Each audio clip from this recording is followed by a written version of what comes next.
अब आपको सीधे लेकर चलते हैं शहीद हवलदार सुखराज सिंह के घर गुरदासपुर पंजाब में, जहां पर जी मीडिया संवाददाता राजन गोसाई मौजूद हैं। राजन, हमने देखा, संजय बता रहे थे कि किस तरीके से शहीद के परिवार और शहीद के जो जानने वाले हैं उनमें गुस्सा है। एक आंसू तो निकल ही रहे लोगों के, क्योंकि शहीद हो गया है, कोई किसी का भाई शहीद हो गया है, किसी का दोस्त शहीद हो गया है, लेकिन एक गुस्सा है। तो क्या पंजाब में भी, गुरदासपुर में भी इसी तरीके का एक गुस्सा है लोगों के भीतर?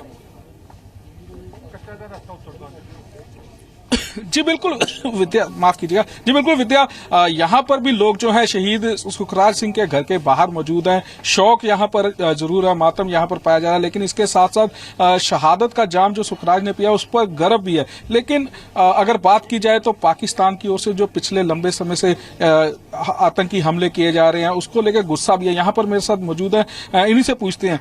शहादत का जाम पिया सुखराज ने, उस पर गर्व भी है, लेकिन पाकिस्तान की जो कायराना हरकतें कर रहे हैं उस पर कितना गुस्सा है?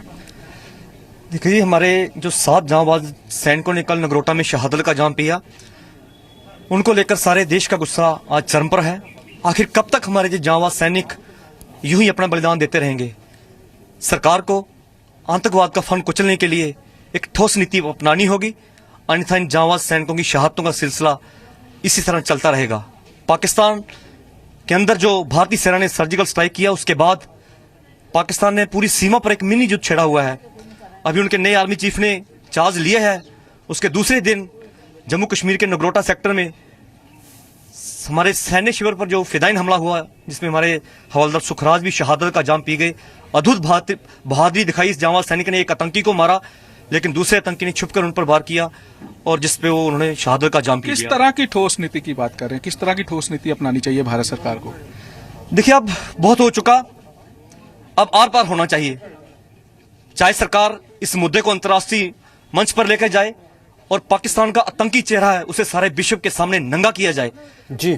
और अगर पाकिस्तान अपनी नापाक हरकतों से बाज नहीं आया तो एक दिन भारतीय सेना उसका नामो निशान विश्व के नक्शे से मिटा देगी। हमें मान है सुखराज की शहादत पर, उसके परिवार के चरणों में शत-शत नमन है। जी बिल्कुल विद्या, आपने यहाँ सुना कि ठोस नीति की बात की जा रही है, एक बार आर पार की लड़ाई की भी बात की जा रही है। गुस्सा जो है यहाँ पर चरम पर दिखाई दे रहा है। जी राजन, आप बने रहिए हमारे साथ शहीद सांबाजी यशवंत के घर नांदेड़ महाराष्ट्र से मेरे सहयोगी सतीश मोहिते भी जुड़े हुए हैं। सतीश, क्या अब लोग वहां के भी यही कह रहे हैं कि एक के बाद एक सर्जिकल स्ट्राइक ही अब चारा है, क्योंकि पाकिस्तान मानने को तैयार नहीं है, तो फिर आर पार की लड़ाई होनी चाहिए, ऐसा लोग वहां के कह रहे हैं क्या?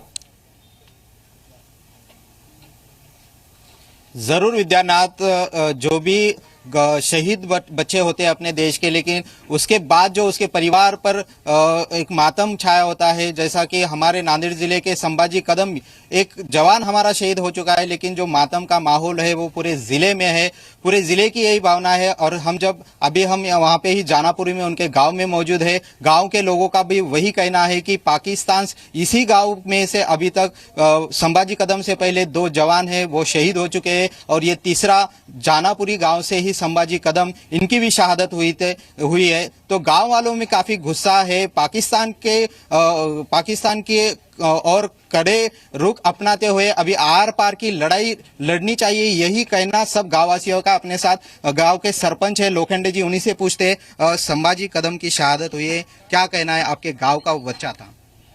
आपके गांव का बच्चा था, वो बहुत ही होनहार था पहले से ही। वो अपने लड़ाई में जाने की उसकी इच्छा थी, और सीमा से ही पाकिस्तान के साथ लड़ने की इच्छा थी। ऐसी कई बार हमारे साथ उन्होंने बोला, पहले गांव में जब छुट्टी वो मनाने आता था। और वो बहुत ही अच्छा लड़का था, गरीबी से ऊपर आया। पहले पढ़ते पढ़ते उन्होंने क्या कि मिलिट्री में, फौज में जाना उसकी इच्छा थी, और उन्होंने पहले प्राथमिक शिक्षा जानापुरी के प्राथमिक स्कूल में होने के बाद वो 10वीं 12वीं में सोनखेड़ हाई स्कूल में पढ़ा, और बाद में वो ट्राई करके औरंगाबाद में सेना में शहादत हो चुकी है। क्या कहना है? गांव वालों में गुस्सा है, क्या कहना है पाकिस्तान के, और क्या रुख करना आप चाहिए? गांव वाले में पाकिस्तान के ऊपर इतना ये गुस्सा है कि सब गांव वो न्यूज आते ही। अपने साथ गांव के कुछ जवान बच्चे भी है, क्या कहते था संभाजी कदम? गांव के युवाओं को क्या प्रेरणा देते थे? सर, संभाजी कदम जब भी छुट्टियों पर आता था तब गांव के बच्चों को यही बोलता था कि मिलिट्री में ज्वाइन कर लो, फिर लड़ाई पे जाना पड़ेगा। और हर छुट्टी पे उनका एक ही कहना था, पाकिस्तान को उड़ाना है, पाकिस्तान हर बच्चों को। इससे पहले गांव ने हमारे 2 शहीद खो दिए हैं, इस बार तो पाकिस्तान को उड़ाना है, चाहे सरकार मोदी हो या चाहे कांग्रेस। विद्यानाथ, देखिए कि गांव के बुजुर्ग जो है और युवा भी है, सभी में इस बात का गुस्सा है कि शहादत एक के बाद एक शहादत हो रही है, तो पाकिस्तान से लोहा लेना चाहिए और जो भी है आर पार की लड़ाई अब लड़नी चाहिए। जी सतीश, अब बने रहिए। राजन गोसाई भी हमारे साथ हैं और संजय पवार भी। एक बहुत छोटे से ब्रेक के लिए हम रुक रहे हैं, लेकिन जो शहीद के परिवार के लोग हैं वो क्या कहना चाहते हैं, उनकी आवाज हम आप तक पहुंचा रहे हैं और वो तो यही चाहते हैं कि अब आर पार की लड़ाई हो। एक बहुत छोटे से ब्रेक के बाद जब लौटेंगे तो वापस चलेंगे।